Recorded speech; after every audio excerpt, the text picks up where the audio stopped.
तर हे सातवं प्रकरण आता अज्ञान खंडन. आता शब्दाचं खंडन झालं, आता अज्ञानाचं खंडन. श्री गणेशाय नमः. देवा हे शब्दोच्चारण तुझ्या ठाई ओस जाणं, तू सच्चिदानंद परिपूर्ण घन, तूच तू या जगत्रयी.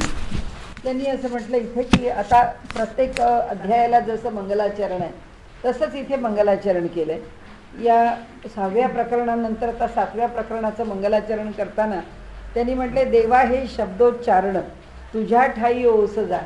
आता मागे शब्दाचं खंडन करून झालंय आणि ते म्हणतात की आता तुझ्या ठिकाणी ह्या शब्दांना काही फारसा अर्थ राहिलेला नाही, कारण सांगून झालंय. आता मी पुन्हा त्याच्यावर निरूपण करण्यासारखं काही नाही. तुझ्या ठाई ओस जाणं, तू सच्चिदानंद परिपूर्ण घन, तूच तू या जगत्रयी.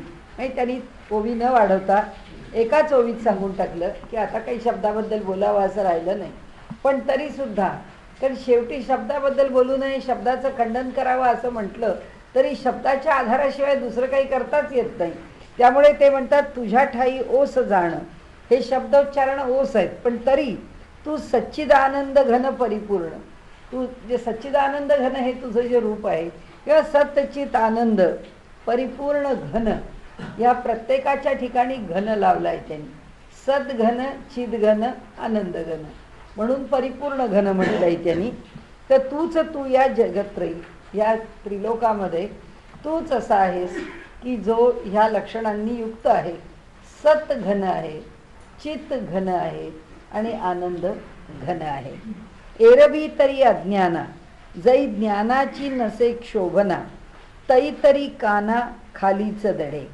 म्हणाले आता अज्ञानाच्या विषयी सांगताय की जै ज्ञानाची नसे क्षोभना.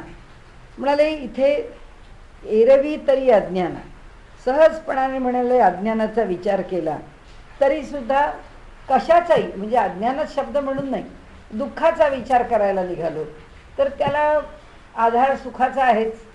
त्या एका आधाराशिवाय दुसरा शब्द येतच नाही. तसं ते म्हणतात की एरवी तरी अज्ञाना, जै ज्ञानाची नसे क्षोभना. तर म्हणाले तै तरी काना खालीच धडे. म्हणजे मग तो शब्द निर्माणच कसा होईल? म्हणजे कानावर ज्ञान नावाचा शब्द न पडता तो कानाच्या खालीच लपून राहील. याचा अर्थ त्याला श्रवणाला जागा राहणार नाही. आणि म्हणून ते म्हणतात सहजरित्या हे अज्ञान ज्ञानाचा टेका असल्याविण न ये उदया लागून केव्हाही. म्हणाले जोपर्यंत ज्ञान ही त्याची पार्श्वभूमी नाही तोपर्यंत अज्ञान ह्या शब्दाला काही स्थान राहत नाही. आणि म्हणून ते पुढे म्हणतात ज्ञान अज्ञान हे दोन्ही सापेक्ष एकमेका लागुनी. म्हणजे ज्ञान आहे म्हणूनच अज्ञान आहे असं नाही, अज्ञान आहे म्हणून ज्ञान आहे, दुःख आहे म्हणून सुखाचा विचार आहे असंच आहे. रात्र आहे म्हणून उजेडाचा विचार आहे, सूर्य आहे म्हणून जे संध्येचा रात्रीचा विचार आहे. मग तो आहे आणि त्याच्याबरोबर ही दुसरी बाजू आहे. आणि म्हणून ते म्हणतात की एकाच्या असण्या वाचुनी टिकणे न होय दुसऱ्याचे. आणि म्हणून आपल्या तत्त्वज्ञानामध्ये सगळं जग द्वंद्वात्मक आहे हे पक्क लक्षात ठेवा. अशी जी मूळची काही सूत्र आहेत की जी आपण लक्षातच ठेवावी, त्यातलं हे एक सूत्र आहे की जग द्वंद्वात्मक आहे. कधीच इथे ह्या जगामध्ये निखळ सुख निखळ दुःख असा विषय आपल्याला कधीच अनुभवायला मिळणार नाही. म्हणाले एकाच्या असण्या वाचुनी टिकणे न होय दुसऱ्याचे, म्हणून या अज्ञानासी जरी आश्रय नसत ज्ञानापाशी. हे अज्ञान जे आहे त्याला ज्ञानाजवळ काही स्थान नाही. जोपर्यंत अज्ञानाचा प्रांत चालू आहे, अगदी व्यवहारात आपण जे लक्षात ठेवायचं ते एकच उदाहरण रज्जू सर्पाचं, की जोपर्यंत अर्धवट उजेड आहे आणि त्या दोरखंडावरती सर्पाचा भास आहे तोपर्यंत अज्ञानाच्या प्रांतातले सगळे घडणारे जे काही परिणाम आहेत ते घडतच राहतात. त्याच्यामध्ये शब्द तोंडातनं न फुटणं, घाम येणं, भीती वाटणं, जे जे काही वाटेल त्या सर्पाच्या दिसण्यानंतर ते सगळे परिणाम तिथे प्रकट होतात. आता ते दूर झाले की, म्हणजे तो उजेड पडला की आता ज्ञान झालं की ही दोरी आहे, तर अज्ञानाच्या प्रांतातला अनुभव राहिला कुठे? तो राहिलाच नाही, तो अनुभव संपला. आता अनुभव कसा आहे? तो ज्ञानाच्या प्रांतातला अनुभव ज्ञानाच्या प्रांतात आहे, अज्ञानाच्या प्रांतातला अनुभव अज्ञानाच्या प्रांतात. आश्रय आहे. जसं आपल्याकडे तत्त्वज्ञानामध्ये म्हटलंय की प्रवृत्तीपर जीवन जगण्याला निवृत्तीच्या आश्रयावर किंवा निवृत्तीच्या अधिष्ठानावरच प्रवृत्ती जगते आणि निवृत्तीसुद्धा प्रवृत्तीच्या अधिष्ठानावर जगते. याचा अर्थ असा की प्रवृत्ती बदलत नाही, निवृत्ती बदलत नाही, पण तिच्या आश्रयाशिवाय तिला प्रवृत्ती म्हणता येत नाही. की प्रवृत्तीपर जीवन आम्ही जगतो, संन्यासी जगत नाही. संन्यासी निवृत्तीपर जीवन जगतो, तो प्रवृत्तीपर जीवन जगत नाही. असं जेव्हा आम्ही व्यवहारामध्ये म्हणतो तेव्हा आमची जी प्रवृत्ती आहे ती प्रवृत्ती संन्यासी जगत नाही. म्हणजे 4 कपडे विकत आणणे, घर बांधणे, प्रॉपर्टी वाढवणे, बँक बॅलन्स वाढवणे, आपल्या इच्छा आकांक्षा हौस मौज खाणं पिणं सगळी लौकिक मजा इच्छा आकांक्षा पुऱ्या करत राहत आपल्याला आवडणाऱ्या हौसी मौसीने जीवन जगणे, हे तो जगत नाही. ह्या सगळ्याचा अर्थ जरी प्रवृत्ती असला तरीसुद्धा ह्या प्रवृत्तीपर जीवनाला सुद्धा एक निवृत्तीचं अधिष्ठान आहे. म्हणजे आम्ही जर सगळं सोडलं, आम्हाला जे पाहिजे ते मिळवण्याकरता आम्ही कसेही वागू असं म्हटलं तर होणार नाही. त्याला एक मर्यादा आहेच की तुम्हाला पुष्कळ आज पुरणाच्या पोळ्या खायच्या आहेत, श्रावण शुक्रवार आहे, तरी पण किती खाल. म्हणजे आज भले 25 पोळ्या करून ठेवल्या किंवा आणल्या तरी आज 1 किंवा 2च खाणार. पाहिजे तर 8 दिवस पुढे खात राहू, पण आज शेवटी त्याला त्याचं बंधन आहे. झोपायचं, किती झोपाल, किती खर्च कराल, किती चंगळवाद वाढवाल. ते म्हणतात की तो सगळा वाढवला तर त्याचा उपभोग घेण्याची क्षमताच राहणार नाही. आणि त्यामुळे जर प्रवृत्तीपर जीवन यशस्वी जगायचं असेल तरीसुद्धा निवृत्तीचं अधिष्ठान आवश्यक आहे. तसं निवृत्तीपर जीवन जगायचं याला काहीच नको आहे, त्याचा कशाशीच संबंध नाही, याचा लौकिकाशी संबंध नाही, याचा जगाशी संबंध नाही. असं म्हणून तो जो निवृत्तीपर जीवन जगतोय तरीसुद्धा म्हणाले त्याच्या पोटाला काहीतरी खायला लागतं. कारण ते म्हणतातच, आपल्याकडे म्हणच आहे की संन्यासी जो आहे तो दुपारी 12 वाजता गृहस्थाश्रमाच्या दाराशी येतोच आणि भिक्षा मागतोच, कारण पोट आहेच त्याला. मग ही प्रवृत्ती कुठे गेली? ही प्रवृत्ती आहेच.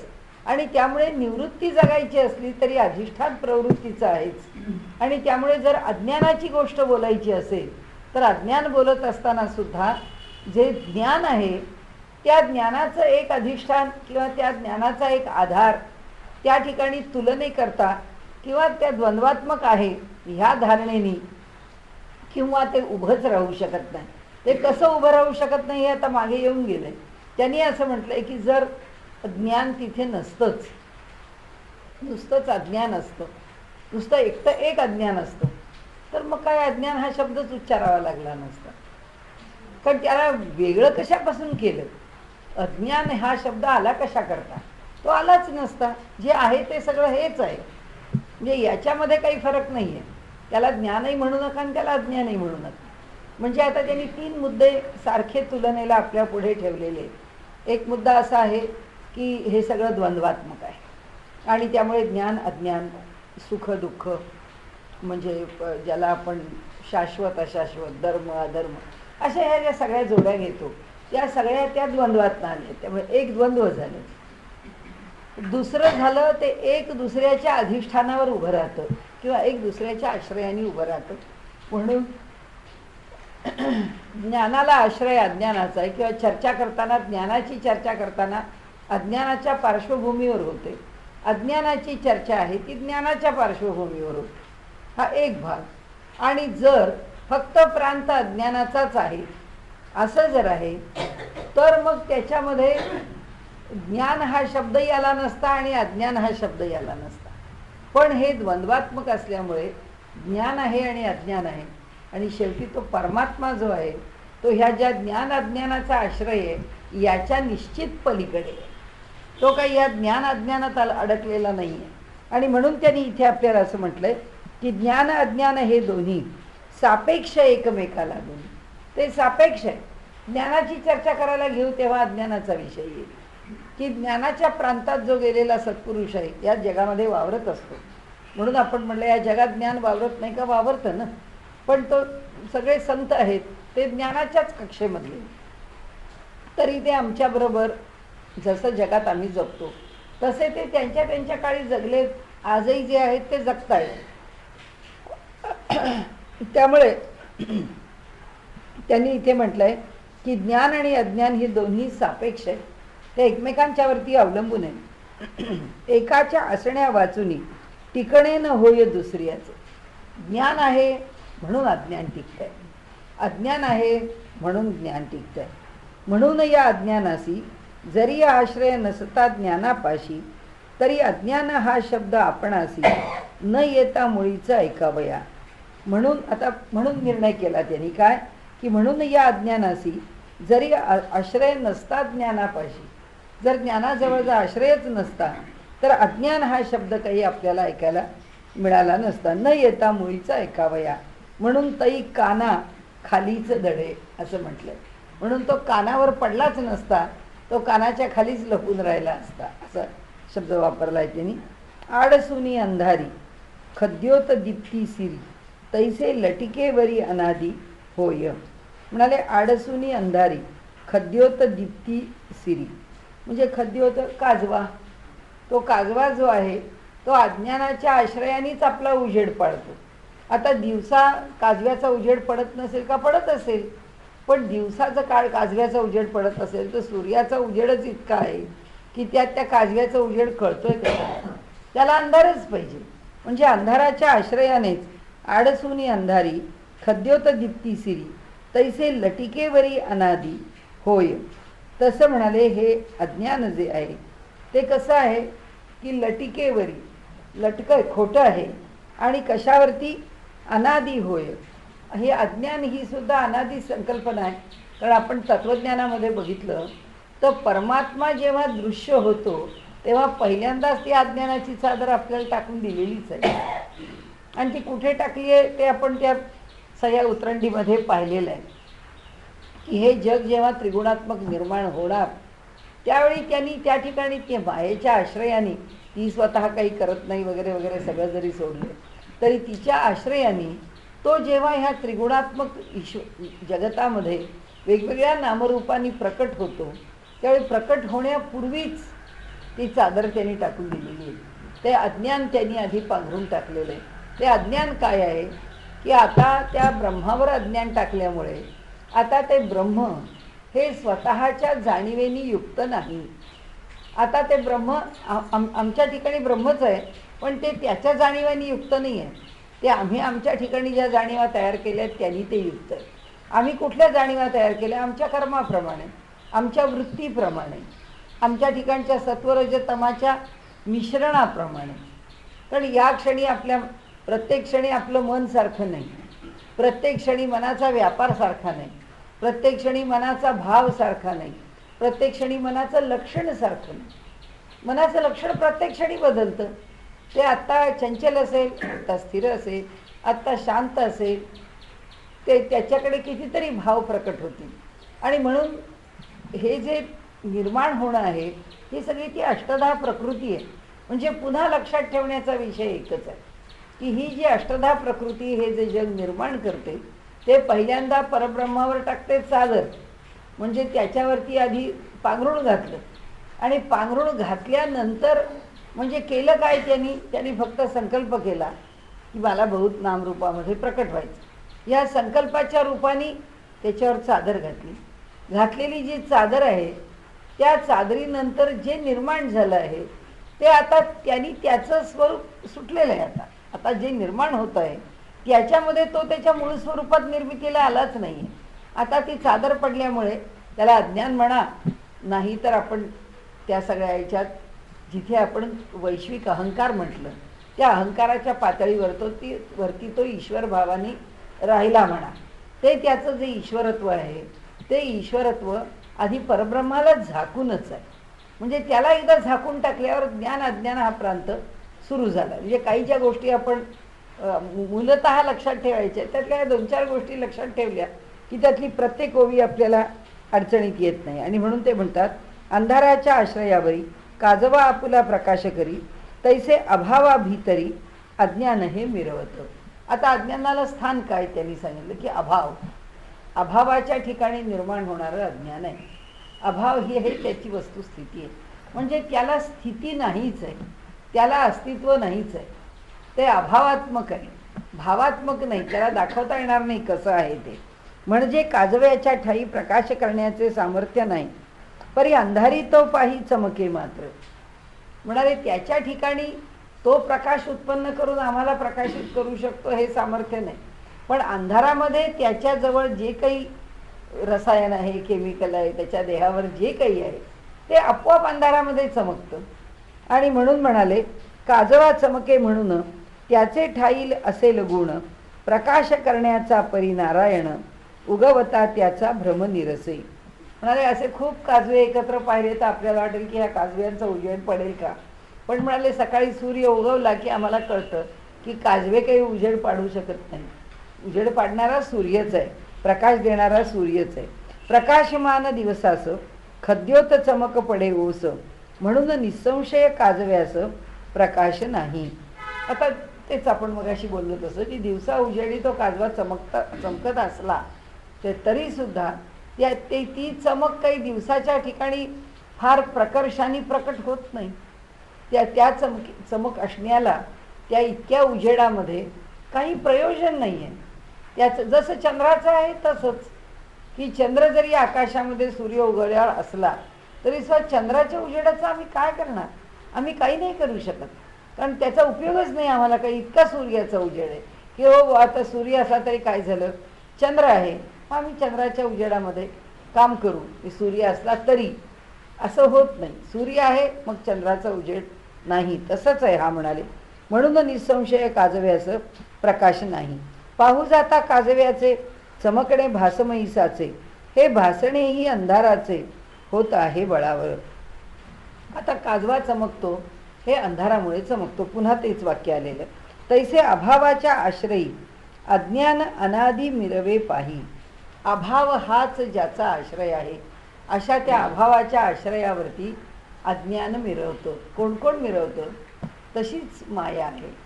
मायेला अस्तित्व आहे का? तर मायेला अस्तित्व नाही, तिचा सुद्धा अभावच आहे. पण ती नाही असं म्हणता पण येत नाही, कारण तिचा अनुभव आहे. तसंच अज्ञानाचं आहे की अज्ञान नाही कसं म्हणणार. आपल्याला अज्ञान जोपर्यंत ग्रासू नाही तोपर्यंत आपलं अज्ञान आहे असं आपल्याला वाटत नाही. पण जेव्हा आपल्याला ज्ञान होतं तेव्हा आपण म्हणतो की अरे आपण उगाच घाबरलो. एकच दृष्टांत लक्षात ठेवायचा, रज्जूचा की उजेड पडला की आपण म्हणतो अरे आपल्याला मात्र तो तिथे सर्प दिसला. असं काहीच नाही आहे.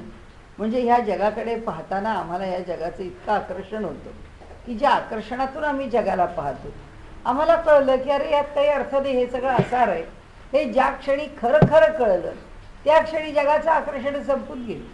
त्याच्याविषयीची जी काही आमच्या अंतःकरणातली ओढ आहे, त्याच्याविषयीचं जे आकर्षण आहे, त्याच्यातून निर्माण होणाऱ्या ज्या इच्छा आकांक्षा कामना भाव सगळं संपून गेलं.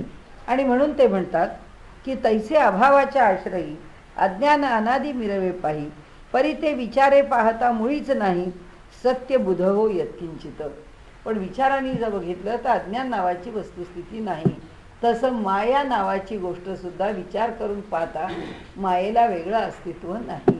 माया कुठे राहते, माया कुठे मिळते, माया कशी कळते, तर त्यातलं काही कळत नाही. प्रकृती कळते. प्रकृती जी आहे की जी प्रत्यक्ष निर्माण करणारी आहे, ती प्रकृती तिची लक्षणं काय सांगितली? सत्व रज तम गुणात्मक प्रकृती आहे, त्रिगुणात्मक आहे. त्या प्रकृतीने काय निर्माण केलं? पहिल्यांदा अव्यक्त निर्माण केलं. त्या अव्यक्तातून काय निर्माण केलं? महत निर्माण केलं. त्या महतमधून काय निर्माण केलं? अहंकार निर्माण केला. त्याच्या पुढे काय निर्माण केलं? त्रिगुण निर्माण केलं. त्या त्रिगुणांच्या पुढे काय निर्माण केलं? 5 तन्मात्र निर्माण केलं. 5 तन्मात्रातून काय निर्माण केलं? 5 महाभूत निर्माण केली. आणि मग आता सत्व रज आणि तम, यातल्या तमपासून या सगळ्याची उत्पत्ती आहे. सगळं जे उत्पन्न झालंय, 5 तन्मात्र निर्माण झाले, 5 महाभूत निर्माण झाली, हे सगळं जे आपण बोलतोय हे सगळं हे मूळचे गुण आहे.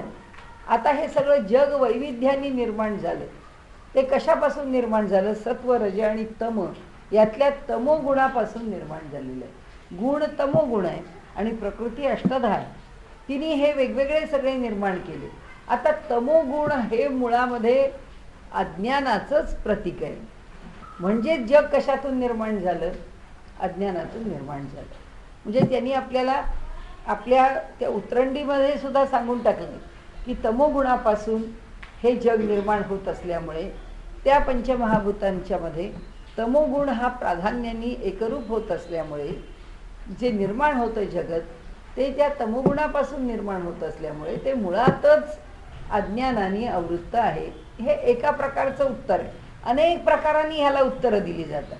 जो विषय जसा घेतला त्या पद्धतीने त्याला उत्तर आहे. आता एका पद्धतीने उत्तर आहे की आम्हाला अज्ञानाचं खंडन करायचं आहे. त्या खंडनाकरता म्हणून उत्तर द्यायला जी पद्धती स्वीकारली आहे ती पद्धती आपण इथे घेतली आहे. जैसी स्वप्नी नाही राहिलं म्हणून भाषणे अंधाराचे तैसे अभावाच्या आश्रयी अज्ञान अनादि मिरवे पाही परी ते विचारे पाहता मुळीच नाही सत्य बुध हो यत्किंचित.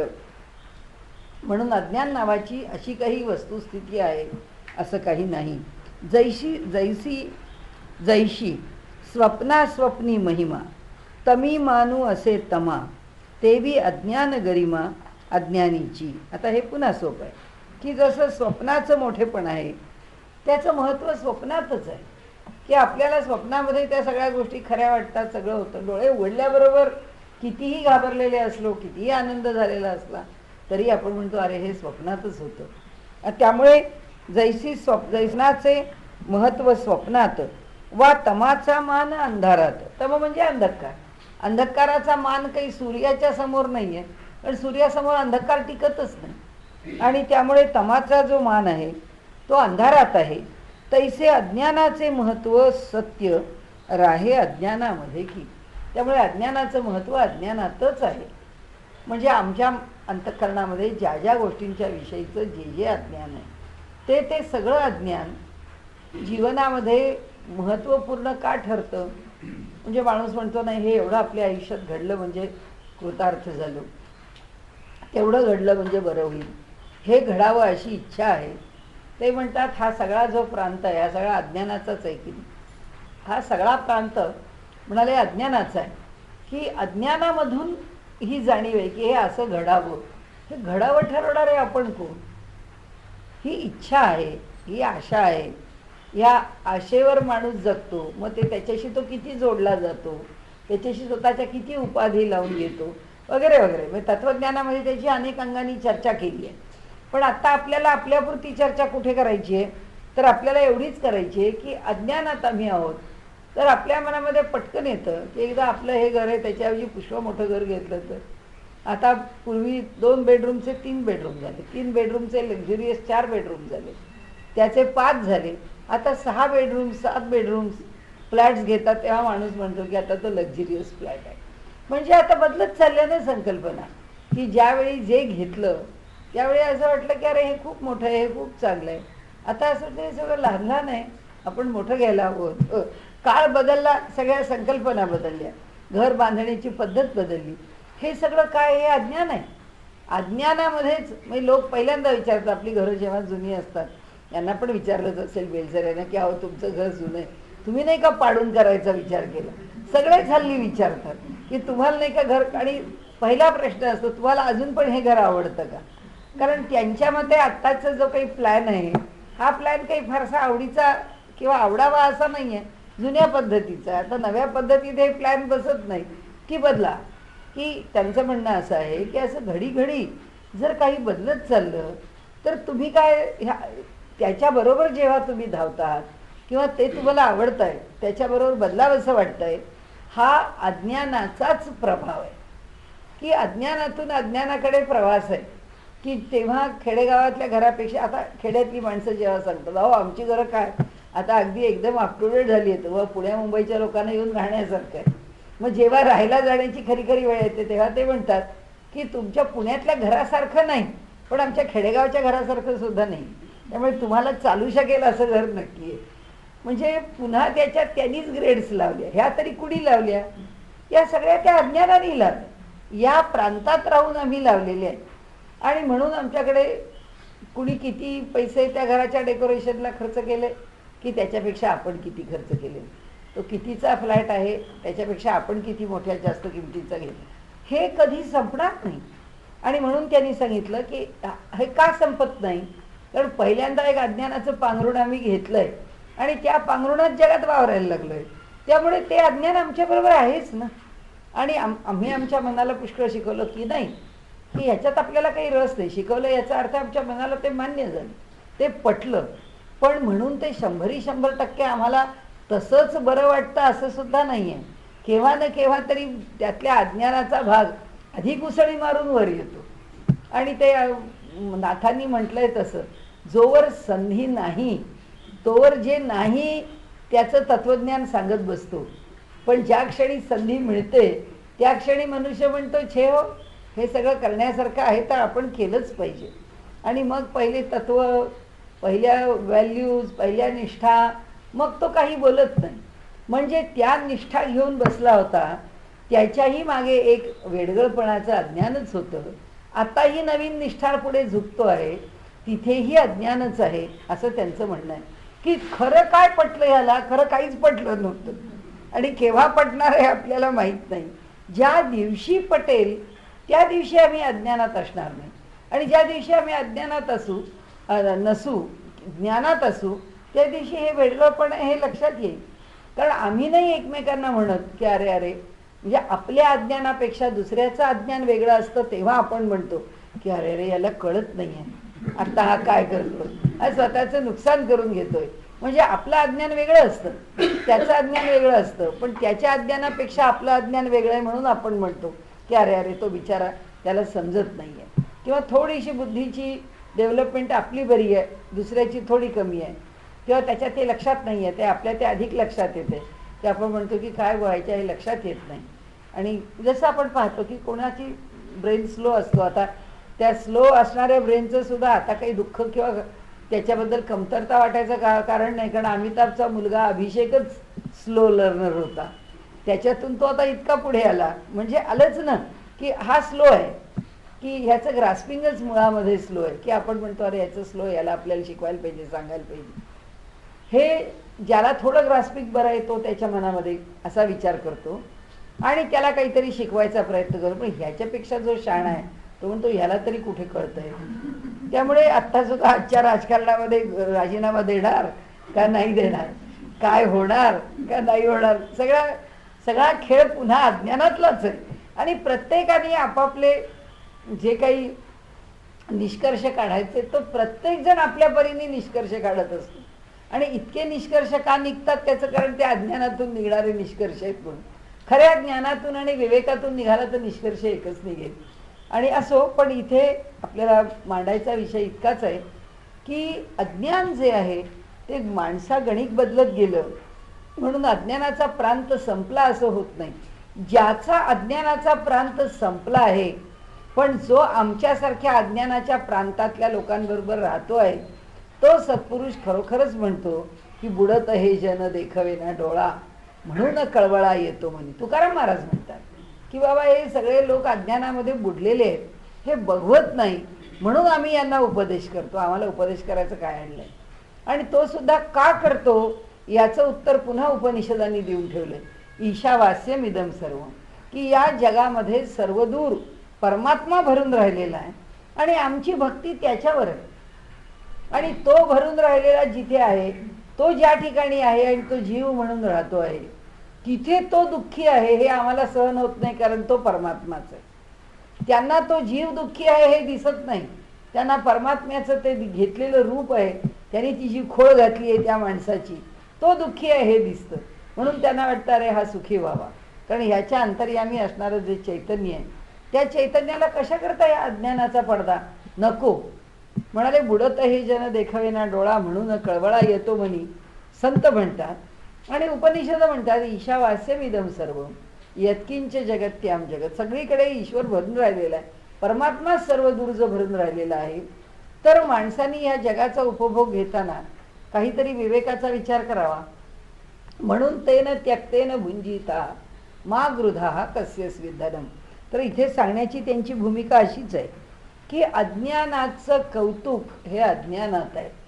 म्हणजे जोपर्यंत समाजामध्ये, अगदी आमच्या राजकारणाचंच उदाहरण घ्यायचं तर आमच्या महाराष्ट्रापुरतं एकाने दुसऱ्यावर, दुसऱ्यांनी तिसऱ्यावर कुरघोडी करण्याकरता राजकारण करायचं आहे, तोपर्यंत त्याच्यामध्ये त्यालाच महत्त्व आहे, त्या अज्ञानाचे. म्हणून ते म्हणतात की जैसी स्वप्ना स्वप्नी महिमा, जसा राजकारणामध्ये त्याचा महिमा आहे की ह्यानी ही चाल खेळली ही कशा करता असेल, बाळासाहेबांनी प्रणव मुखर्जीला कशाला पाठिंबा दिला असेल, त्याच्या बदल्यात त्यांना काय घ्यायचं, लगेचच पत्रकारांनी म्हणून टाकलं. विधान परिषदेच्या जागांवर एक एक जागा वाढली, झाला, त्यांनी हिशोब मांडला आणि प्रणव मुखर्जीला त्याच्याकरता सपोर्ट. प्रत्येक जण आपल्या परीने आपली आपली मतं तिथे मांडत राहतो, त्याच्यावरती तो चालत राहतो. आणि म्हणून ते म्हणतात की जसं स्वप्नामध्येच स्वप्नाचा महिमा, म्हणजे त्याचं मोठेपण स्वप्नातच, त्याचं कौतुक स्वप्नातच आहे, तसं राजकारणी पुरुषांचं हे असं वागणं किंवा त्यांनी सतत राजकारण करत एकमेकांच्यावर कुरघोड्या करणं हे कुठेही शोभणार आहे. जिथे सगळे याच प्रकारचे लोक आहेत तिथेच ते शोभणार आहे. आता शोभत नाही काय. आता परवाची आपल्या जवळच्यांची घटना माझ्या एका नातेवाईकांनी सांगितली. त्यांनी सांगितलं परवा की म्हणाले त्यांच्या घरच्या एका माणसाने इथे महाराष्ट्रामध्ये बिझनेसला काही त्यांना ताकास्तूर लागू न देणे म्हणतात तसं त्यांना कुठेही सेटल होता येईना, ना पुणे ना मुंबई, इकडे तिकडे त्यांनी पुष्कळ पाहिलं जाऊन. तर त्यांच्या असं मनात आलं की एक टाकू गुजरातमध्ये सुद्धा एक ॲप्लिकेशन. त्यांनी टाकला की मला अशी अशी जागा पाहिजे, माझे ह्या रिक्वायरमेंट्स आहेत, माझा हा बिझनेस आहे, तर तो बिझनेस मला आपल्याकडे करण्याची इच्छा आहे. आणि तो म्हणाला तर बघू, 1 महिन्यानी पुन्हा काहीतरी त्याची चौकशी करू. 15व्या दिवशी त्या माणसाला पत्र आलं आणि त्या पत्रात त्यांनी लिहिलेलं होतं की तुम्हाला ज्या प्रकारची जागा पाहिजे त्या प्रकारची जागा तुम्ही दिलेल्या एरियामध्ये आम्ही आरक्षित ठेवलेली आहे. त्या जागेच्या ज्या तुमच्या रिक्वायरमेंट्स आहेत त्या आम्ही पूर्ण केलेल्या आहेत, पण 15 दिवसामध्ये तुम्ही त्याच्याकरता चौकशी केलेली नाही आणि त्यामुळे तुम्हाला हवं आहे की नाही हे विचारायला आम्ही तुम्हाला पत्र पाठवलं. आणि जर तुम्हाला खरंच इथे येऊन बिझनेस करायचा असेल तर तुम्ही अमक्या दिवशी भेटायला या. आणि तो गृहस्थ इतका थक्क झाला, तो म्हणाला 15व्या दिवशी असलो कशा तो पत्राचं उत्तर येतं, ह्याची आम्हाला 4-4 महिने त्याच्याकरता इथे खेट्या मारत बसल्या पाहिजेत तरी मिळणार नाही. तर मला मी भेटायला गेलो गुजरातमध्ये, तर माझ्याशी भेटायला कोणीतरी त्याचा कन्सर्न मनुष्य असेल त्या खात्याशी, तर म्हणाले स्वतः नरेंद्र मोदी बसलेले होते आणि त्यांनी सांगितलं हे सगळा तुमचा प्रोजेक्ट रिपोर्ट, तुम्हाला जे पाहिजे आहे ते तुमच्या जागेवर तयार आहे, मध्ये कुणीही तुमच्याशी बोलणार नाही, तुमच्याशी बोलणारा मीच आहे आणि तुम्हाला पुन्हा काही अडचण आली तरी तुम्ही मला कॉन्टॅक्ट करा, तुमची कुठली अडचण. तुमचा व्यवसाय, तो त्या माणसाने सांगितलं माझा व्यवसाय 1.5व्या महिन्याला सुरू झाला आणि मी त्या माणसाच्या करता वेडा झालो, या माणसाचं रुटीन तरी काय आहे. तर म्हणाले मी अजून थक्क झालो.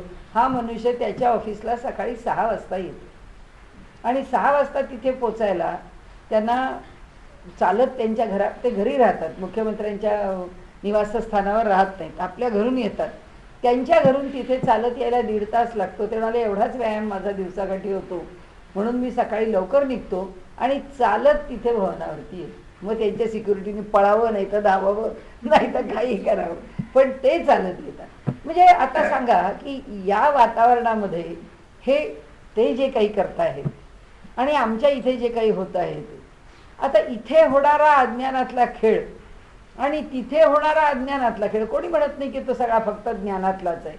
शेवटी काय ब्युरोक्रसी आहे, काही ना काहीतरी इकडे तिकडे असणारच, पण इथल्या खेळाचं महत्त्व तिथे नाही आणि तिथल्या खेळाचं महत्त्व इथे नाही. पण म्हणून खेळ ज्ञानाच्या प्रांतात गेला आहे असा त्याचा अर्थ नाही.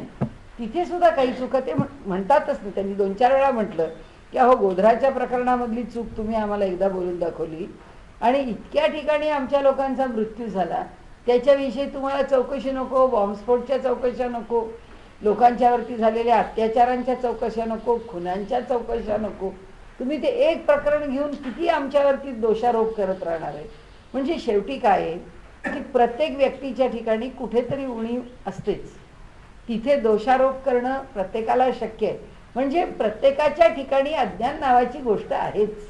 तर इथे त्यांना म्हणायचं आहे की प्रत्येक अज्ञानाचा प्रांत आहे, त्या त्या प्रांतामध्ये त्या अज्ञानाला महत्त्व आहे. आमच्या महाराष्ट्रामध्ये ते घोडे बाजार म्हणतात, तसं आमच्याकडे घोडे बाजाराला महत्त्व, तिकडे गुजरातीमध्ये घोडे बाजाराला महत्त्व नाही. ते म्हणाले इथे तमी मानू असे तमा, म्हणाले अंधकारामध्ये अंधकाराला महत्त्व आहे. कारण जो अंधकारामध्ये जगणार आहे, जसं आता आम्ही भूलोकावर जगतो, आम्हाला प्रकाशाचं महत्त्व आहे की इतके दिवस झाले प्रकाश नाही आला. आता कालच एकांनी मला सांगितलं की म्हणाले अमेरिकेमध्ये 6 महिने राहिलं, वर्ष राहिलं, 5 वर्ष राहिलं, तरीसुद्धा म्हणाले मी माझ्या मुलांना नेहमी सांगते की इथलं आभाळ हे माझं आभाळ नाही. कारण या आकाशामध्ये आमच्याकडचा सूर्य उगवल्यानंतर जसं आकाश दिसतं तसं हे आकाशच नाही. ते म्हणाले कितीही वर्ष राहिलं तरी या आकाशाबद्दल मला कधीही आत्मीयता वाटत नाही. तर आकाशाबद्दलच वाटत नाही जे अभावात, तसं म्हटलं तर अभावात, तर बाकीच्याबद्दल काय वाटणार आहे. हे सांगण्याचा हेतू असा आहे की त्याचं कौतुक कोणाला. आम्हाला जर सूर्याचं कौतुक आहे, आम्हाला जर सूर्याचं, उजेडाचं, प्रकाशाचं, ऋतूंचं, म्हणाले कसले ऋतू तिथे, काय म्हणाले ते उष्णता काही नाही. हो ना, म्हणाले ती ना उष्णता ना त्याच्यामधली थंडी, म्हणाले कुठल्याही ऋतूची मजा नाही आमच्याकडे. आम्ही इतके सुंदर 12 महिने, इतके 6 ऋतू, इतके चांगले अनुभवतो वगैरे वगैरे. म्हणजे हे सगळं जे कौतुक आहे, हे कौतुक आम्हाला आमच्या देशाचं आहे असं म्हणतो. आणि आम्ही सारखं त्याच्यामागे काय म्हणतो की तो जो सूर्य आहे, त्या सूर्याच्या प्रकाशामध्ये राहणारे आम्ही लोक आहे, आम्हाला सूर्यप्रकाश पाहिजे. पण खाली पाताळामध्ये त्या भागवतामध्ये वर्णन केलेलं आहे की त्यांना सूर्याचा प्रकाश मुळीच आवडत नाही. ते कशाच्या प्रकाशात राहतात, त्या प्रत्येक नागाच्या डोक्यावरती मणी आहे आणि त्या मण्यांच्या प्रकाशामध्ये ते राहतात आणि तोच प्रकाश त्यांना बरा वाटतो. पण त्यांच्यापर्यंत सूर्यप्रकाश पोचतच नाही. म्हणजे सूर्यप्रकाशाचं कौतुक कोणाला आहे, सूर्यप्रकाशात राहणाऱ्या आम्हाला आहे. त्यांना ते सूर्यप्रकाशात राहत नाहीत तर त्यांना त्याचं कौतुक नाही आहे. म्हणजे तिकडची मंडळी ती म्हणतील ती वेडी आहेत सूर्यप्रकाशाची, पण ज्याला त्याला ज्या पद्धतीने तो वाढला आहे त्या पद्धतीचं त्याला कौतुक आहे. म्हणून ते म्हणतात की तमी मानू असे तमा. मला अंधकारामध्येच अंधकाराचं कौतुक आहे. म्हणजे जिथे लोक मटेरियलिस्टिक आहेत, जे अधिक भोगवादी आहेत, तिथे भोगवादाचं कौतुक आहे. आणि जेव्हा आमच्याकडे तो भोगवाद नाही पण आम्ही तो उसना आणला तर आमचा सगळा समाज सारखा ढवळत राहतो. आमच्या समाजामध्ये निवृत्तीवाद हा अधिक प्रभावी आहे. प्रवृत्ती ही आवश्यक आहे, तेवढीच आम्ही स्वीकारली आहे. आणि त्या प्रत्येक प्रवृत्तीबरोबर आता आपण म्हटलं तसं निवृत्तीचं अधिष्ठान आहे. आणि त्यामुळे नुसत्या प्रवृत्तीला आम्ही मान्य करत नाही. दुर्दैव आमचं हे आहे, त्यांना ती नुसती प्रवृत्तीच माहिती आहे, त्यांना निवृत्ती विचारांना माहिती नाही. त्यामुळे ते जी काही निवृत्ती नावाची गोष्ट समजतात किंवा समजून घेतात त्याचं विचाराचं अत्यंत विकृतीकरण त्यांच्यापर्यंत पोचतं, कारण त्यांना ते कळत नाही. तसं निखळ प्रवृत्ती कशी जगावी हे आम्हाला कळत नाही. म्हणून आमच्याकडे तो प्रवृत्तीवाद आला की आम्ही सुखासीन झालो. आम्ही त्याचे फक्त दोष घेतले, त्यांच्या प्रवृत्तीवादाचे गुण नाही घेतले. आम्ही का नाही घेतले, कारण तो आमचा पिंड नाही. आमचा पिंड निवृत्तीवादाचा आहे. आम्हाला प्रवृत्ती दिसल्याबरोबर आम्ही निवृत्ती टाकली. त्यांनी प्रवृत्तीचं चांगलं प्रवृत्ती पण जपलं, कारण ते नुसते प्रवृत्तीवादी आहेत. पण म्हणून ते मेहनती आहेत, म्हणून ते प्रामाणिक आहेत, म्हणून ते जे उद्योगशीलता त्यांची अधिक कार्यक्षमतेने ते वापरतात. आम्ही यातलं काहीच करत नाही. आम्हाला फक्त त्यांच्यासारखी सुखासीनता पाहिजे. म्हणजे प्रवृत्ती जरी आमच्यापर्यंत आली, जे काही येईल ते सगळं त्याच्या मूळ रूपात येत नाही, कारण त्याचं कौतुक ह्या प्रांतात नाही किंवा त्याचा गुणधर्म हा ह्या भूमीचा विषय नाही. म्हणून ते म्हणतात की अंधारात राहणाऱ्याला अंधाराचं कौतुक आहे, कारण त्याला अंधारच हवा आहे, त्याला अंधारच मान्य आहे. जसं वटवाघळाचं आहे तसंच आहे. आपल्याकडे सुद्धा काही प्राणी आहेत की जे अंधारातच अधिक कार्यकारी आहेत, त्यांना अंधाराचंच कौतुक आहे. तेवी अज्ञान गरिमा अज्ञानीची. त्याप्रमाणेच अज्ञानाची सुद्धा मोठेपण, गरिमा म्हणजे मोठेपण, अज्ञानाचं मोठेपण सुद्धा अज्ञानातच आहे. जोपर्यंत अज्ञानाच्या प्रांतामध्ये आम्ही वावरतो आहोत तोपर्यंतच आहे. आता आपण म्हटलं की नरेंद्र मोदींचं उदाहरण घेतलं की कुठे हा मनुष्य अज्ञानी असेल, नसेल, ज्ञानीच असेल, पण कुठे ना कुठेतरी शहाणाच असेल. पुष्कळ त्यागपूर्वक जीवन जगणारच. कारण त्यांचं पुस्तक त्यांनी लिहिलेलं पुस्तक मी वाचलं आहे. त्यातली त्यांची पुस्तकं फार छान आहेत आणि त्यांचं लिखाणही खूप छान आहे, त्यांची शैलीही खूप चांगली आहे. म्हणजे मनुष्य अतिशय चांगला आहे. आता तो व्यवहाराच्या पातळीवर, प्रवृत्तीच्या पातळीवरती उत्तम मनुष्य असेल, अध्यात्माच्या पातळीवर नसेल, पण प्रवृत्तीच्या पातळीवरचं त्याचं महात्म्य मान्यच करावं लागेल. म्हणजे प्रवृत्तीच्या पातळीवरती हे चांगलं आहे याचं मोठेपण हे प्रवृत्तीच्या पातळीवर कौतुकाचं आहे. तुम्ही निवृत्तीच्या पातळीवर त्या माणसाला आणलात आणि हा मनुष्य काय करतो तर त्या पातळीवर तो उभा, त्या निकषावर तो उभा राहणार नाही. ते निकष वेगळे. तसं त्यांनी इथे सांगितलंय की अज्ञानाचा निकष आणि ज्ञानाचा निकष मुळातच वेगळा आहे. आणि म्हणून तेवी अज्ञान गरिमा अज्ञानीची, अज्ञानाचं मोठेपण अज्ञानाच्या ठिकाणी आहे. अंधाराचा खुले रंग अंधारीच सर्वथा, तैसा गौरव अज्ञानाचा अज्ञानीच होतो साचा. उदय जागृती प्रकाश ज्ञानाचा झाल्या ही पडती ओस. आता इथे त्यांनी म्हटलंय की अंधाराचा खुले रंग अंधारीच सर्वथा, म्हणजे आपल्याला सुद्धा समजून घ्यायला अवघड आहे. अंधाराचा रंग अंधारात खुलायचा कसा?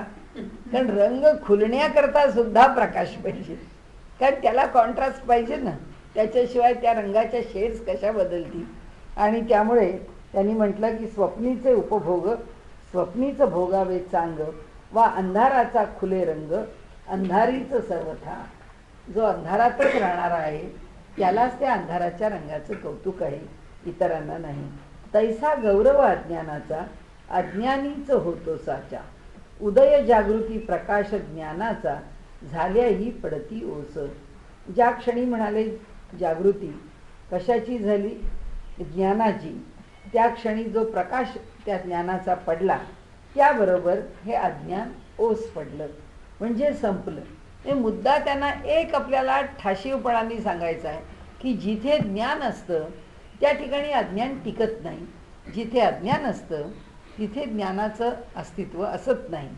आणि म्हणून ते म्हणतात कोल्हेरीचे वारू न येती धारकी धरू, नये लेणा शृंगारू वोडंबरीचा. म्हणाले आता आपल्याला काही माहीत नाही कसं असतं ते. कोल्हेरी म्हणजे कुलाल, तर त्या कुलालाचा म्हणाले घोडा वारू म्हणजे. न येती रंगणी धरू म्हणजे काय होतं त्याला पकडता येत नाही, तो फार उधळतो का तो कोणाच्या नियंत्रणात येत नाही, आपल्याला काही माहीत नाही. न करण्यात ते शृंगारू नग न उपयोगी गारुड्याचे. गारुडी म्हणजे जादूगार, कारण ओडंबरी म्हणजे तो जादूगार असं घेतलेले. तर हा ओडंबरीचा नये लेणा शृंगारू, तो जे दागिने काढून दाखवतो ते दागिने सगळे खोटे असतात. कोणाले त्या दागिन्यांनी काही शृंगार करता येत नाही. सगळा नजरबंदीचा खेळ आहे, मनुष्याच्या नजरेला दिलेला धोका येतो जादूगारी म्हणजे. तर त्यांनी इथे म्हटलंय की कुलालाचे वारू न येते रंगणी धरू, वा करण्यात ते शृंगारू नगन उपयोगी गारुड्याचे.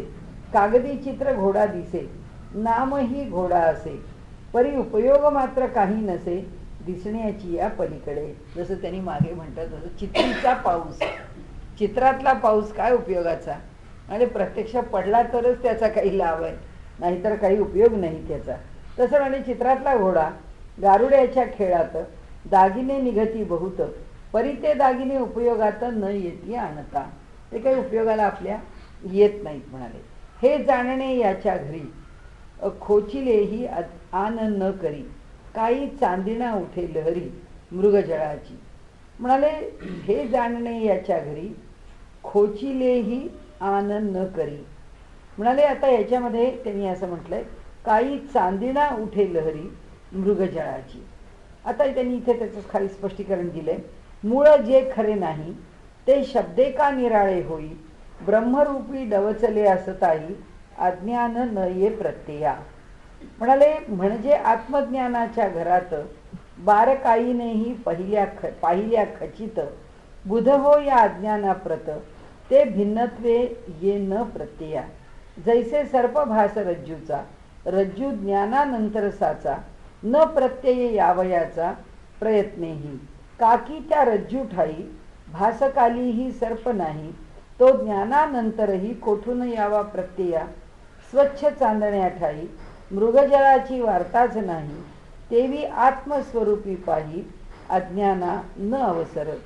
आणि म्हणून ते सांगतात की हे जाणणे याच्या घरी खोचिलेही आन न करी, काही चांदिणा उठे लहरी मृगजळाची. म्हणाले चांदण्या रात्री काही जसं मृगजळ निर्माण होत नाही तसं त्यांनी इथे म्हटलंय की त्यांना पुन्हा पुन्हा एकच गोष्ट सांगायची, ती म्हणजे की शब्दांनी अज्ञान नावाची गोष्ट कशी सिद्ध होईल. जसं त्यांनी मागे म्हटलं की शब्द टिकतच नाही, शब्द राहतच नाही, त्याप्रमाणे त्यांनी इथे जो शब्द वापरलाय की खोचिलेही आन न करी. खोचिलेही त्याच्यामध्ये परब्रह्माचा वास असला तरी मूळ जे खरे नाही, जे मुळात खरं नाही ते शब्दे का निराळे होईल. एका शब्दाने बदलणार आहे का. तर म्हणाले ब्रह्मरूपी डवचले असताही अज्ञान न ये प्रत्यया. तर म्हणाले ब्रह्मरूपी ब्रह्माच्या रूपाने डवचले असताही, त्या ठिकाणी त्यांनी भरून राहिलेलं असलं तरीसुद्धा अज्ञान न ये प्रत्यया. तरीसुद्धा कारण शेवटी काय, ब्रह्माशिवाय जर दुसरं काही नाही तर अज्ञानाच्या ठिकाणी सुद्धा जर ब्रह्मच आहे, तर मग अज्ञानाच्या बाबतीमध्ये तुम्ही असं का म्हणता की ते प्रत्ययाला येत नाही. ब्रह्म जर प्रत्ययाला येऊ शकतं, एकच पुन्हा पुन्हा एकच आहे की त्या ब्रह्मावर चादर टाकल्याशिवाय पुढची गोष्ट बोलता येतच नाही. कारण हे पुन्हा पुन्हा तेच बोलले की ब्रह्म नावाच्या वस्तूवरती अज्ञान नावाची चादर टाकायची आणि मगच ह्या सगळ्याची चर्चा करायची, बाकी दुसरं काही नाही. आणि म्हणून ते सांगतात की ज्ञानानंतर पुन्हा अज्ञानाचा प्रत्यय कुठून यावा. जे वरती बोलले तेच आता खाली बोलले आणि म्हणाले आणि ज्ञान हे जे म्हणीजे ते अज्ञानाची पादुजे एक लपवणी दावीजे एक नव्हे. पुन्हा तोच मुद्दा की ज्ञान आणि अज्ञान आहे. अज्ञानाच्या प्रांतात ज्ञान नाही असं समजलं तर अज्ञान ह्या शब्दाला अर्थ नाही. अज्ञान या शब्दावर झाकलं आणि ज्ञान आहे असं समजलं तर ते फक्त जर ज्ञानच असेल तर त्याला ज्ञान नावाचा शब्द वापरायची आवश्यकता नाही. म्हणजे ज्ञान नावाचा शब्द नुसतं ज्ञान आहे तेव्हा राहत नाही, अज्ञान नावाचा शब्द नुसतं अज्ञान आहे तेव्हा राहत नाही. आणि ज्ञान हे जे म्हणजे ते अज्ञानाची पादुजे एक लपवणी दावीजे एक नव्हे. नसेल तरी नसो अज्ञान मग तेथे पाहिजे ज्ञान परिबुध हो तेची ज्ञान अज्ञानाच्याच स्वरूपाचे. आता इथे आपण जसं म्हणतो ना की एखाद्या लहान मुलाची समजूत पटत नाही तेव्हा तो जर म्हणाला नाही नाही हे असंच आहे, म्हणतो हो तसंच आहे. काय काय फरक पडला.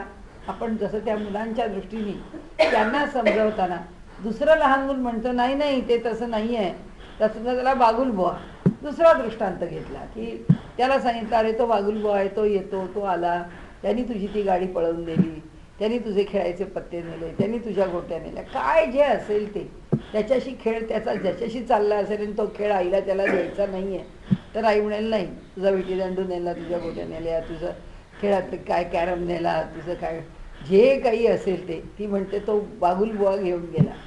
मग हा मुलगा बागुलबुवाला मान्य करतो आणि बागुलबुवा मान्य करून मग तो घाबरतो की त्यांनी नेला, मग बोलाव का त्याला. मग म्हणतो नको नको मी काही खेळत नाही. त्याचा भाऊ 4 वर्षांनी मोठा असतो, तो म्हणतो अरे कुठला आलाय बागुलबुवा, बागुलबुवा काही नसतो, कोणी नेलेलं नाही आहे, आईनीच लपवून ठेवलं असं तो सांगतो. म्हणजे हे त्याचं ज्ञान अज्ञान ह्याचं ज्ञान अज्ञान याच्यामध्ये जो फरक आहे त्याकरता ते म्हणतात आणि ज्ञान हे जे म्हणजे ते अज्ञानाची पादुजे. आता ह्या मुलाला ज्ञान आहे असं त्याला वाटतंय की आईने ही वस्तू लपवून ठेवली आहे, ही मला कळली आहे, हे त्याला कळलं आहे म्हणून तो बोलायला लागला की अरे मला माहिती आहे तुझे ते खेळ आहे ना तो आईने तिकडे लपवून ठेवलं आहे, त्या डब्यामध्ये ना ते सगळं तुझा विटीदांडून ते सगळा खेळ, तुझं सगळं क्रिकेटचं सगळं चेंडू बिंडू सगळं तिकडे नेऊन ठेवलं. तो दाखवतो की ते तुझं तिथे आहे. आता त्यांनी म्हटलंय की आई त्या अज्ञानी मुलाच्या अज्ञानाचा फायदा घेऊन एक बागुलबुवा नावाचं अज्ञान उभं करते ज्याला अस्तित्व नाही. हा मुलगा स्वतःला ज्ञान आहे असं म्हणतो आणि आईनी ते अज्ञान का उभं केलंय हे न जाणण्याचं अज्ञान त्याच्याकडे असल्यामुळे तो ज्याला ज्ञान समजतो ते ज्ञान पुन्हा नाहीच आहे. आई त्याला म्हणते अरे तू मोठा आहेस ना, तुला कळतंय ना, मग तू का असं करतोस, तू सांगू नकोस तो त्याला तर खेळायचं नाही आहे, त्याला बरं नाही आहे, त्याला ताप आहे, तो खेळायला बाहेर गेला तर त्याला आणखी त्रास होईल म्हणून त्याला सांगितलं तो बागुलबुवाला आणि घेऊन गेला, तू का सांगतो. पण त्याला ते पटत नाही. त्याचं कारण आहे की ते जे ज्ञान आहे ते ज्ञान सुद्धा आता अज्ञानच आहे म्हणून ते सांगतात आणि ज्ञान हे जे म्हणजे ते अज्ञानाची पादुजे.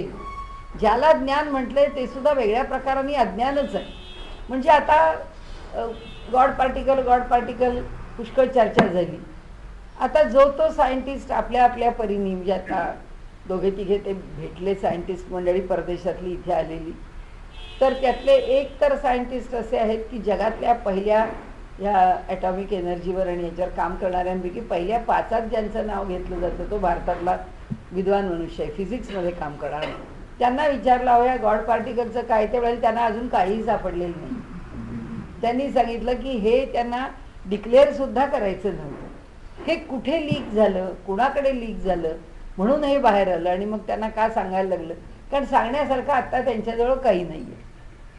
म्हणजे आता हे जे ज्ञान नावाची गोष्ट इथे आम्ही मासिकं, पुस्तकं, लेखावर लेख आम्ही जे पाहतोय, वाचतोय, ते म्हणतात तिथे काहीच नाही आहे. म्हणजे ज्याला आम्ही अज्ञानात आहोत या विषयासंबंधी असं म्हणून त्याचं ज्ञान घेण्याचा प्रयत्न करतो. ज्याला ज्ञान आहे असं म्हणतो तो म्हणतो हे ज्ञान नाहीच आहे, तुम्हाला ज्ञान वाटतं हे अज्ञानच आहे. म्हणजे या जगामध्ये त्यांचं म्हणणं असं की तुम्ही पर्यायाने, सापेक्षतेने कोणतीही गोष्ट ज्ञानाच्या प्रांतात जाऊन तुम्हाला ती ज्ञान आहे असं समजून जर समजायला गेलात तर ती ज्ञान नाही, ती अज्ञानच आहे असं म्हणायचं कारण काय? कारण उपनिषदांनी ज्ञानाची व्याख्या केली. जे एक जाणल्याने सर्व काही जाणल्यासारखे होते. मग आता असं आम्ही जाणलंय का, असं आम्हाला ज्ञान आलंय का की ज्या ज्ञानामुळे आम्हाला जे एक जाणल्यामुळे आम्हाला सर्व काही जाणल्यासारखं होत नाही. आम्हाला प्रत्येक विषय वेगळा वेगळा जाणून घ्यावा लागतो. म्हणजे याचा अर्थ असा की आम्ही अज्ञानातच आहोत, अज्ञानाच्या फक्त परी आहे. आणि म्हणून त्यांनी इथे सांगितलं की ज्याला ज्ञान म्हणून तो वावरत असतो त्या ठिकाणी सुद्धा तो अज्ञानातच असतो. एक लपवून दाविजे एक नव्हे. त्या म्हणाले एकाला लपवलं, ज्ञानाला लपवलं तर फक्त अज्ञानाचा प्रांत आहे म्हणायला लागेल. अज्ञान शब्द लपवला तर ज्ञान शब्द शिल्लक राहिला म्हणून. पण आता त्याची खोच एवढीच आहे की ते म्हणतात अज्ञान शब्दाला आम्ही एक विशिष्ट अर्थ दिला आणि ज्ञान शब्दाला आम्ही एक विशिष्ट अर्थ दिला. आता अज्ञान शब्द काढून टाकला तर जे राहिलं ते ज्ञान राहिलं का? जसं आपल्या व्यवहारातलं साधं उदाहरण, पूर्वी रेल्वेच्या डब्यावर 3 रेघा होत्या, थर्ड क्लास होता.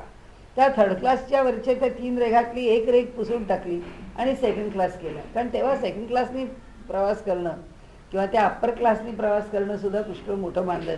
फर्स्ट क्लास तर सोडूनच द्या, तेव्हा ती फारच मोठी माणसं जायची. तर सेकंड क्लास, आता 3री रेघ पुसली म्हणून त्या सेकंड क्लासला दर्जा आला का? तो पुन्हा थर्ड क्लासचाच डबा आहे, फक्त त्याच्यावरती 3री रेघ पुसून टाकलेली आहे. तसं आता ते म्हणतात की अज्ञान नावाचा शब्द आम्ही बंद करून टाकला आणि ज्ञान नावाचा शब्द ठेवला. आणि ह्या जगात जे राहिलं किंवा ज्याची आम्ही जाणीव घेतो ती जी जाणीव आहे ती जाणीव कशाची आहे? ती ज्ञानाची आहे का अज्ञानाची? तुम्ही शब्द कोणताही वापरा, त्याला शब्द वापरला म्हणून तुम्ही मोठे होत नाही, शब्द वापरला म्हणून त्याची परिस्थिती बदलत नाही, तुम्ही शब्द बदलला म्हणून तुमच्या अनुभवात फरक पडत नाही. त्यांचं म्हणणं असं आहे की शब्दाने ते तर खंडन झालंय, आता शब्द खंडनाकरता आपण नाहीच बसलो, आता अज्ञान खंडनाकरता बसलो. तर तेव्हा ते सांगतात की अज्ञान आणि ज्ञान या लौकिकामधल्या द्वंद्वातल्या 2 गोष्टी आहेत. तुम्ही शब्द तिथे अज्ञान वापरा, नाही तर तुम्ही तिथे ज्ञान वापरा, पण अनुभवाच्या ज्या कक्षा आहेत त्या शब्दाशी निगडीत नाही आहेत. म्हणून ते सांगतात नसेल तरी नसो अज्ञान, मग तेथे पाहिजे ज्ञान. परी बुध हो तेही ज्ञान अज्ञानाच्याच स्वरूपाचे. म्हणून त्यांनी स्पष्टीकरण दिलं की आम्ही ज्ञान म्हणून काही शिकलो तर जे शिकलो याचं स्वरूप काय ज्ञानाचं आहे का? नाही म्हणाले, ते सुद्धा एका वेगळ्या प्रकारचं अज्ञानच आहे. आणि म्हणून त्या गॉड पार्टिकलच्या निर्मितीनंतर जे पूर्वी ओपनहायमर म्हणाला तेच हे लोक म्हणाले की जेव्हा एक सिद्धांत आम्हाला कळतो त्याच वेळी आमच्यासमोर 5, 15, 20, 25, 100 अननोन्स उभे राहतात. म्हणजे we travel from one unknown to another unknown. आम्ही फक्त एका अज्ञानातून दुसऱ्या अज्ञानाकडे प्रवास करतो. तो अज्ञानातून अज्ञानाकडे प्रवास आहे का? म्हणजे याच्यामध्ये काही ह्याला काही अर्थ नाही वगैरे. मला ते काल जे भेटले ते मला म्हणाले काय हो म्हणे या गॉड पार्टिकलला काय अर्थ आहे, हे सगळं असंच आहे ना. म्हटलं असं कशा करता म्हणायचं? विज्ञानाने एवढी प्रगती केली, विज्ञानाने एवढे शोध लावले, त्या शोधात एक शोध आहे ना, तो आपण तो शोध म्हणून स्वीकारायला काय अडचण आहे? कारण कुणालाच अडचण नाही आहे. शेवटी आम्हाला काहीतरी म्हणून तर गोरक्षनाथ जे सांगतात जो आ गया सामने दे दे उसे तू छकड. ते म्हणतात जे अनुभव म्हणून समोर उभं राहतं ते तू बाजूला कर. कारण ज्याला तू आलेला अनुभव आहे असं समजतोस त्याच्या पलीकडे प्रांत अजून शिल्लक आहे. म्हणजे ज्याला मी आत्ता ज्ञानाच्या प्रांतात वावरते असं मी म्हणायला लागले, तर मला ह्याचं ज्ञान झालं म्हटलं की ते म्हणतात ते बाजूला कर, पुढे जा, की तुला दुसऱ्या कशाचं तरी ज्ञान होईल. तिथे ज्ञान झालं असं तुला वाटलं, ते पुढे टाक, अजून पुढे जा, अजून ज्ञान होईल. म्हणजे आपण जे नेहमी म्हणतो ना, ये मार्गीचा कापडी महेशू अजूनही, की या मार्गावरचा प्रवासी आहे भगवान शंकर, की ते सुद्धा प्रवासच करतायत, ते सुद्धा त्या ज्ञानाची म्हणजे त्या परमात्म्याच्या निखळ रूपाची प्राप्ती करण्याकरता तेही त्या मार्गावरचे साधकच आहे, तेही काही त्यापेक्षा वेगळे नाही.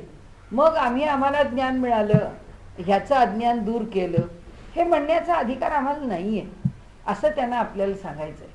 की शब्द ज्ञान आणि अज्ञान वापरून आम्ही ज्ञान शब्द वापरला की ज्ञानी झालो, अज्ञान शब्द वापरला की अज्ञानी झालो, असं नाही आहे.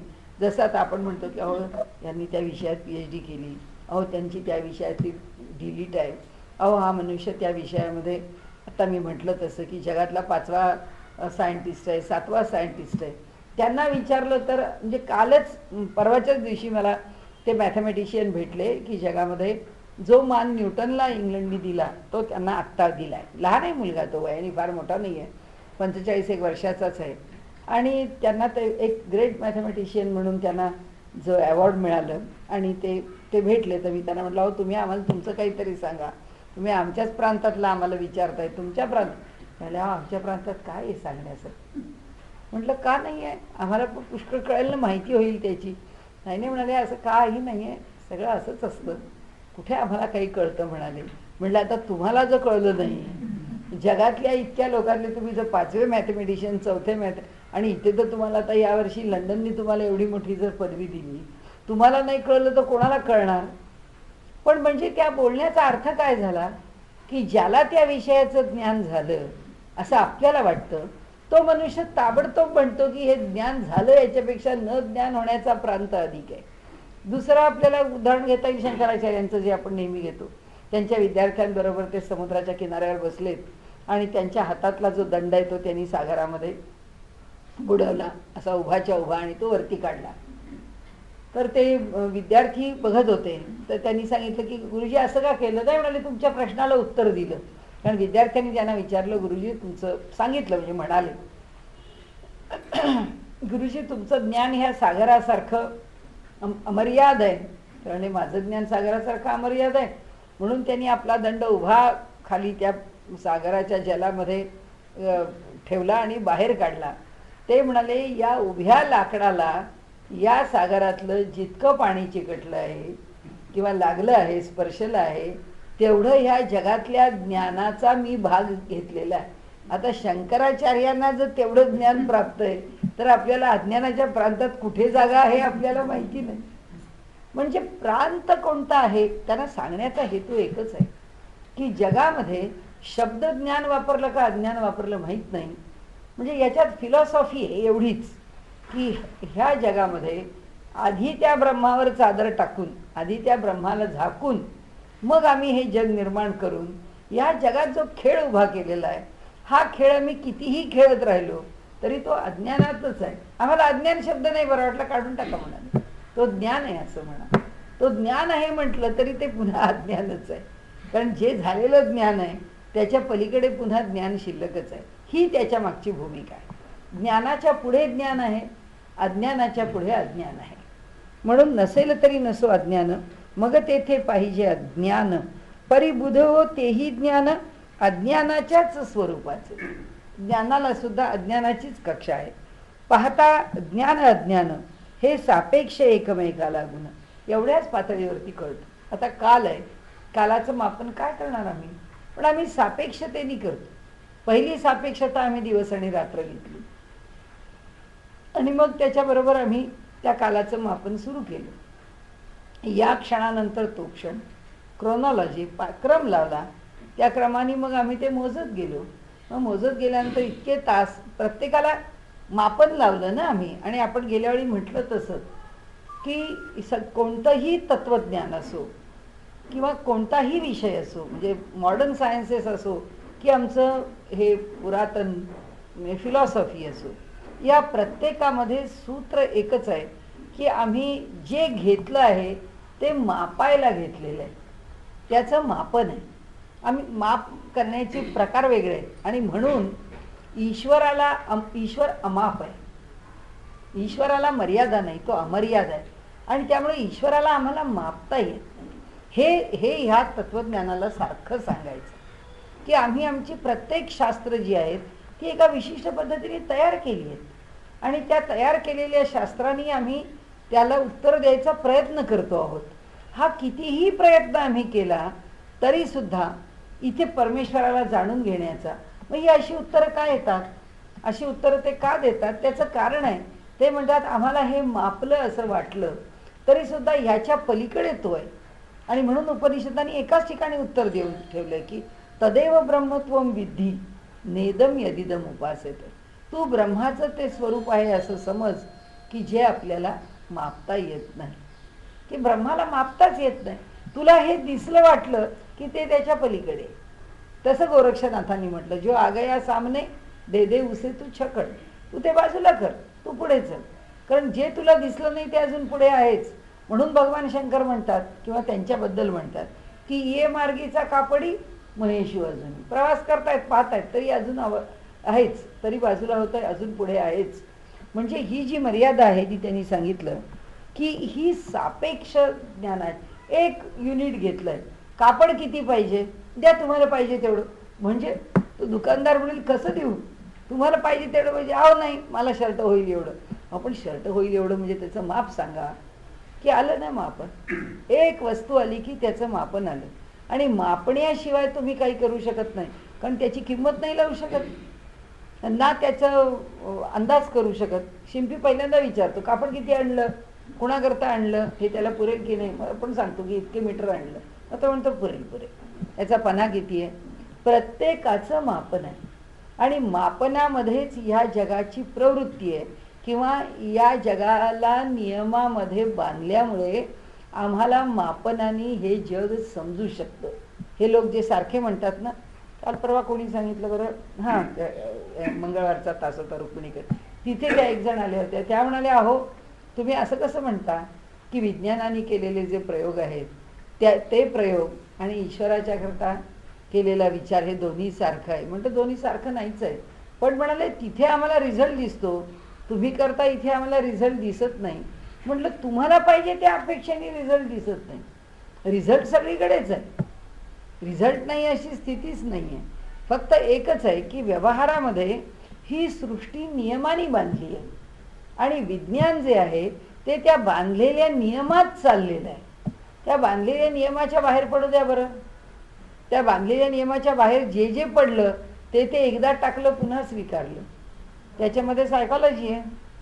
सायकॉलॉजी त्यांची टाकली त्यांनी आणि पुन्हा पॅरासायकॉलॉजी म्हणून स्वीकारली. आपल्याकडे मेडिसिन आहे की जे त्यांनी मान्य नाही म्हणून टाकलं ते त्यांनी स्वीकारलं, नाही तर मॉडर्न मेडिसिन कन्सेप्टच आली नसती. मॉडर्न मेडिसिन ही फक्त क्युरोपॅथी आहे, ती ना ॲलोपॅथी आहे, ना ती होमिओपॅथी आहे, ना आयुर्वेद आहे, काही नाही. जी क्युअर करते ती पॅथी मॉडर्न मेडिसिनमध्ये अंतर्भूत आहे. मग ती युनानी असेल, नाही तर ॲक्युप्रेशर असेल, पंक्चर असेल. त्यांनी मान्यता दिली की झालं, त्यांनी मान्यता दिली की सुरू. म्हणजे शेवटी काय आहे हे की हे मर्यादित क्षेत्रामधलं मापन, शोध, समजूत आणि त्यानुसार बांधलेल्या नियमाप्रमाणे आकलन. ईश्वराला तुम्ही यातल्या कशामध्ये बांधणार, मापनात बांधणार, आकलनात बांधणार. त्याला कोणत्या मापाने मोजणार हे जसं होत नाही तसं तो कालाशी सुद्धा बांधता येत नाही, तो देशाशी सुद्धा बांधता येत नाही, तो वस्तुमात्राशी बांधता येत नाही. म्हणजे यांनी ज्याला बेसिक्स मानले आहेत त्याच्याशी व्यवहारात ते सोडून द्या, हे व्यवहारातले नियम सोडा. पण जे मूलभूत त्याने मॅटर मानला आहे, मूलभूत एनर्जी मानली आहे आणि म्हणून गल्लत तिथेच आहे की जी एनर्जी आहे तिला सुप्रीम पॉवर मानून त्यांना तत्त्वज्ञान मानायची तयारी आहे आणि जी एनर्जी आहे तिला सुप्रीम पॉवर मानण्याची आपली तयारी नाही. म्हणजे आपण त्याला ब्रह्म म्हणत नाही, ती परब्रह्माची शक्ती आहे, ते परब्रह्म नाही. खेळ करते ती परब्रह्माची शक्ती. असो, फक्त इथे त्याचा संबंध एवढाच आहे की जोपर्यंत सापेक्षता आहे एनर्जी ती मुळात एकच आहे, पण एनर्जी ट्रान्सफरेबल आहे. एनर्जी ट्रान्सफॉर्मेशन्स आम्ही पाहतो की ती कशी कशी बदलत जाते, कशी रूपांतरित होत जाते. आणि एनर्जीचे आम्ही त्याचे प्रकार पाहिलेले आहेत की इलेक्ट्रिसिटी आहे, मॅग्नेटिझम आहे, हे इलेक्ट्रोमॅग्नेटिक फील्ड आहे, हे ग्रॅव्हिटेशनल फोर्स आहे. हे जे काही आम्ही पाहिलं, जे काही आम्हाला बघायला मिळालं, हे जे आहे ते सुद्धा एका नियमाने बांधलेलंच आहे. ही एनर्जी कन्व्हर्टेबल आहे. आता ती कन्व्हर्टेबल आहे हे जरी मान्य असलं तरी एनर्जी अंतिम नाही. त्याचं कारण असं की ती एनर्जी जशी वेगवेगळ्या रूपामध्ये रूपांतरित होत जाते तशी ती एनर्जी निर्माण ही तिच्या ठिकाणी झाली आहे का, हा पहिला प्रश्न आहे. तिला निर्माण करणारं कोणीतरी आहे. ती एनर्जी जेव्हा राहते, ती एनर्जी जेव्हा टिकते, तेव्हा तिला काय लागतं, ते टिकण्याकरता तिला एक आधार लागतो. तो आश्रय तिला पाहिजे. ती कशाचा आश्रय नाही होऊ शकत. ती कशाच्या आश्रयाने उभी आहे. शक्ती ही एका आश्रयाने उभी आहे. शक्ती हा सगळ्याचा आश्रय नाही आहे. आणि म्हणून ती जी शक्ती आहे ती ज्याच्या आश्रयाने उभी आहे ते आमच्या दृष्टीने परमात्मा आहे. ते कसं उभं राहतं त्याचं मापन करू नाही शकत. आणि म्हणून त्यांनी इथे सांगितलं की जेवढं सापेक्षतेने मोजता येतं की ही एनर्जी आम्ही मोजली, ही एनर्जी आम्ही कन्व्हर्ट केली, तिच्यावरती आम्ही हे प्रयोग केले, हे सगळे प्रयोग करायला ती एनर्जी एका नियमात बांधलेली आहे. आणि ती तशी बांधलेली नसती तर आम्ही जी इनपुट एनर्जी आहे, समजा साऊंड एनर्जी आहे, ती आम्ही कन्व्हर्ट केली इलेक्ट्रोमॅग्नेटिक फील्डमध्ये आणि पुन्हा कन्व्हर्शननी ती आम्ही बाहेर पुन्हा आम्ही साऊंड एनर्जीमध्ये, इलेक्ट्रिकल एनर्जी, काय आम्हाला पाहिजे त्या एनर्जीमध्ये बाहेर. याचा अर्थ ही कन्व्हर्ट झाली कशी झाली, एवढ्याचमुळे की ती एका नियमाने बांधली आहे म्हणून झाली. ती जर त्या नियमाने बांधली नसती तर झाली नसती. आणि म्हणून या शास्त्रज्ञांना जेव्हा त्यांनी ॲटॉमिक स्ट्रक्चर पाहिलं तेव्हा त्यांच्या लक्षात आलं की सर्व वेळ जे आपल्या नियमाने चालत नाही असं काहीतरी याच्यामध्ये आहे. आम्ही ज्याला दृश्य पाहू शकतो, मग डॉक्टर्स म्हणतात 2+2=4 असं कधी होत नाही. व्यवहारामध्ये आपण म्हणतो की ज्याची आपण कल्पना करतो त्याच्यात आणखीन काहीतरी आहे की ज्याच्यामुळे आपल्याला ते समजू शकतं. म्हणजे त्याचा अर्थ असा झाला की जे त्या प्रत्येकाचं अधिष्ठान आहे ते अधिष्ठान या जगातून लपलंय का, नाही.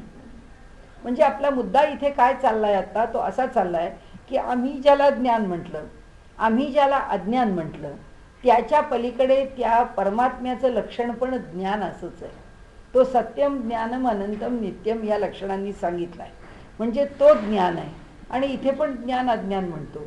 मग हे ज्ञान अज्ञान आणि ते ज्ञान यात काय फरक झाला, त्याचं ज्ञान लक्षण काय फरक झालं, त्याला लक्षण का लावलं, कारण या जगामध्ये तो भरून राहिलेला आहे म्हणून त्याला ते लक्षण लावलं. ह्या जगामध्ये तो कसा भरून आहे, ह्या जगामध्ये हे सगळं जग अज्ञानाच्या कक्षेत व्यापार करत असलं तरी सुद्धा या अज्ञानाच्या कक्षेत व्यापार करत असताना त्या व्यापाराचं अधिष्ठान म्हणून ते राहतं.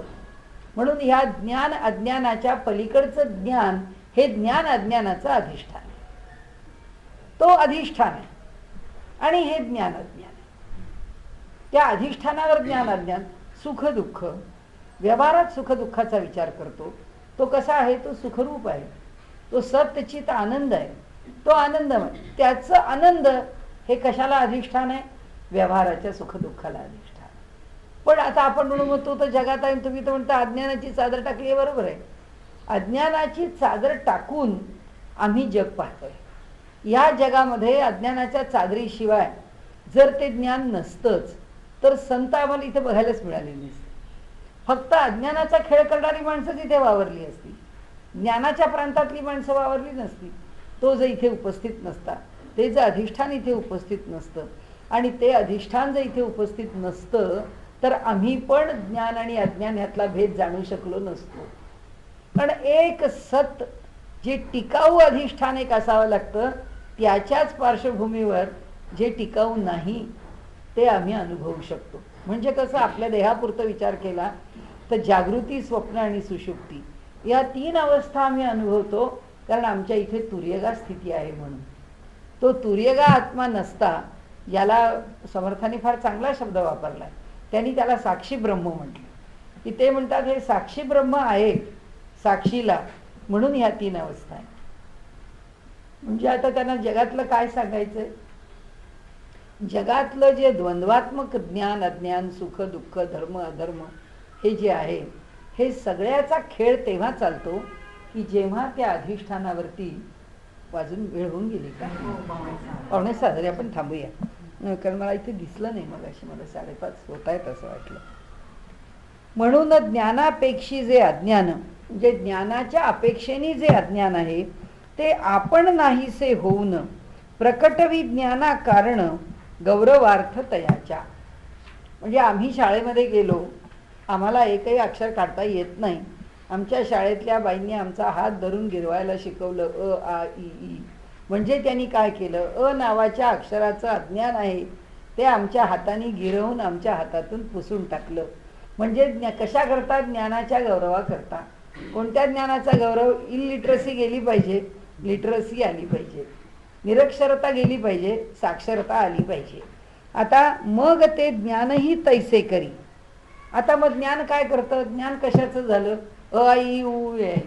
आता पेपर दिला वाचायला, ते लहान मूल फक्त नुसतं अ असेल तर वाचेल, नुसता आ असेल तर त्याचा ओ झाला की तो म्हणतो मला हे येत नाही, मला त्याचं काचं कू झालं तर मला कळत नाही.